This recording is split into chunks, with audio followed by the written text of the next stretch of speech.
ನಮಸ್ಕಾರ, ನಾನು ಅನುಪಮ. ಇವತ್ತು ನಾನು ನಿಮಗೊಂದು ಆಲೂಗಡ್ಡೆ ಮೆಂತ್ಯ ಪಲ್ಯದು ತೇಚ ಮಹಾರಾಷ್ಟ್ರ ಸ್ಟೈಲ್ ಹೆಂಗೆ ಮಾಡೋದಂತ ನೋಡೋಣ. ಇದು ಬಕ್ರಿ ಚಪಾತಿ ಜೊತೆಗೆ ಚಲೋ ಕಾಂಬಿನೇಷನ್ ಇರ್ತದೆ. ಬರ್ರಿ ಇದು ಹೆಂಗೆ ಮಾಡೋದಂತ ನೋಡೋಣ.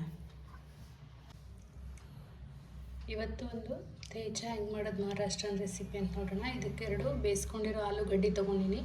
ಆಮೇಲೆ 1 ಬಟ್ಲದಷ್ಟು ಹುರಿದಿರೋ ಶೇಂಗಾ, ಆಮೇಲೆ 4ರಿಂದ 5 ಹಸಿಮೆಣಸಿಕಾಯಿ, 1 ದೊಡ್ಡದು ಉಳ್ಳಾಗಡ್ಡೆ ಹೆಚ್ಕೊಂಡಿನಿ, ಆಮೇಲೆ ಫ್ರೆಶ್ ಹೆಚ್ಕೊಂಡು ತೊಳ್ಕೊಂಡಿರೋದು ಮೆಂತ್ಯ ಸೊಪ್ಪು ತೊಗೊಂಡಿನಿ. ಬರೀ ಇದು ಹೆಂಗೆ ಮಾಡೋದಂತ ನೋಡೋಣ. ಫಸ್ಟ್ ಇದು ಹಸಿಮೆಣಸಿಕಾಯಿನ ನೀರ್ಲಾರ್ದೇ ಹಾಗೆ ರೋಸ್ಟ್ ಮಾಡ್ಕೋಬೇಕು. ಇದು ನೋಡ್ರಿ, ಈ ಥರ ಸ್ಪಾಟ್ಸ್ ಬಂದಿದೆ. ಇವಾಗ ಗ್ಯಾಸ್ ಆಫ್ ಮಾಡ್ಕೊತೀನಿ. ನೀವು ಬೆಳ್ಳುಳ್ಳಿ ತಿಂತಿದ್ರೆ ಇದ್ರ ಜೊತೆಗೆ ಬೆಳ್ಳುಳ್ಳಿನೂ ಹಾಕೋಬೋದು. ಇವಾಗ ಇದು ಸಣ್ಣಗಾಗಲಿ. ಇದು ಬೇಯಿಸ್ಕೊಂಡಿರೋ ಆಲೂಗಡ್ಡಿನ ರೋಸ್ಟ್ ಮಾಡ್ಕೊತೀನಿ. ಜಾಸ್ತಿ ಏನಿಲ್ಲ, ಸ್ವಲ್ಪ ಕ್ರಿಸ್ಪಿ ಬಂದರೆ ಸಾಕು. ಇವಾಗಿದು ಆಗ್ಯದ, ಗ್ಯಾಸ್ ಆಫ್ ಮಾಡ್ಕೊತೀನಿ. ತಣ್ಣಗಾಗಲಿ ಇದು. ಸ್ವಲ್ಪ ಎಣ್ಣೆ, ಒಗ್ಗರಣೆಗೆ ಸಾಸಿವೆ,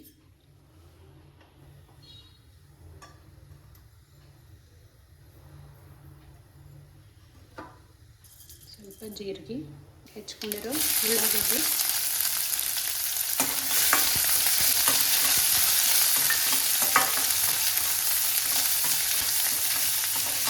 ಇವಾಗಿದು ಹುರಿದಿಟ್ಕೊಂಡಿರೋ ಶೇಂಗಾ, ಆಮೇಲೆ ಇದು ಹಸಿಮೆಣಸಿಕಾಯಿ. ಇದೆರಡನ್ನು ಫುಲ್ ಗ್ರೈಂಡ್ ಮಾಡೋದೇನು ಬೇಡ, ಕಾಳು ಇರೋಂಗೆ ಮಾಡ್ಕೊಂಡ್ರೂ ಸಾಕು.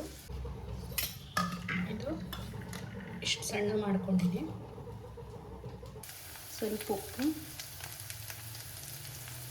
ಆಮೇಲೆ ಅರಿಶಿನ ಪುಡಿ,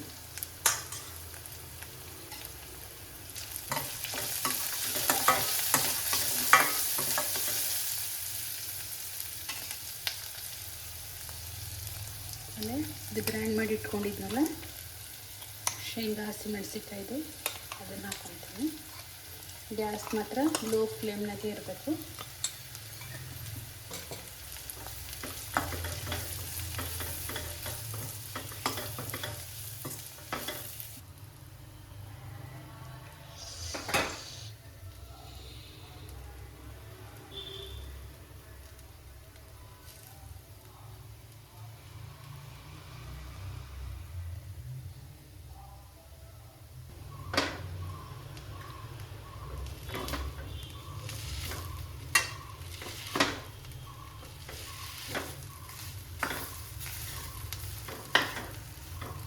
ಇದು ಹೆಚ್ಚಿಟ್ಕೊಂಡಿರೋದು ಮೆಂತ್ಯ ಸೊಪ್ಪು,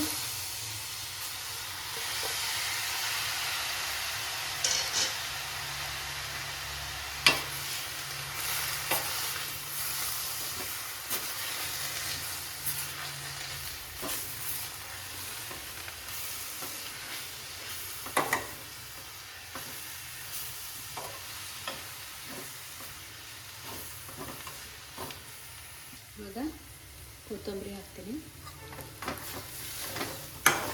ಇದು ಜೋಳದ ಬಕ್ರಿ, ಇಲ್ಲ ಸಜ್ಜಿ ಬಕ್ರಿ, ಚಪಾತಿ, ಅನ್ನಕ್ಕೂ ಎಲ್ಲ ಇರ್ತದೆ ಕಾಂಬಿನೇಷನ್ನು.